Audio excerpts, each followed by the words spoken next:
Our local business newspaper publishes an annual list of the best places to work in the community.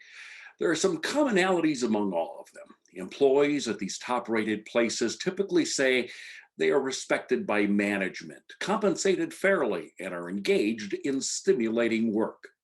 Many of them have fantastic perks, including sabbatical time off, on site recreational facilities, and even free food for lunch.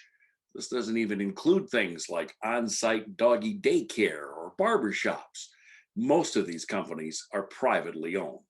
Unfortunately, a lot of smaller companies and nonprofits don't have the resources to provide such perks. Hi, I'm Dave Edwards. Today we're going to talk about creating successful workplace cultures. Hit the like button below or subscribe if you enjoy these kinds of videos. The leaders of even the smallest of organizations can take steps to create a positive work environment for their employees.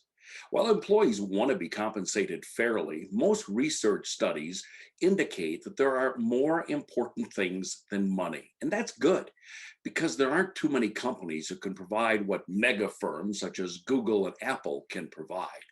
This is particularly true at nonprofits where employees seek to simply do good. But no matter where you work, no one wants to work in an environment where people are angry, passive aggressive, or lazy. Here are some things that any organization of any size can focus on. It begins with a serious discussion about why the organization exists and what needs to be accomplished. Your organization's culture began when the first person was hired. What's the mood of the place? What motivates your workers? Are the leaders of the organizations listening to the needs and concerns of their employees? Do workers feel like they can provide open and honest feedback? Invest in your people. Provide them with the training they need to do their jobs. It's also an excellent idea to give them the skills to become knowledgeable about new and different things, even if it's not directly related to their day-to-day tasks. Make the wellness and work-life balance a priority for your employees. Staff members who are not emotionally, physically, and mentally well will not give you their best.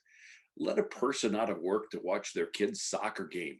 If they're forced to stay at work, they're going to be thinking about the game and not doing their job anyway. Discourage employees from working 6 or 7 days a week unless you want to deal with burnout.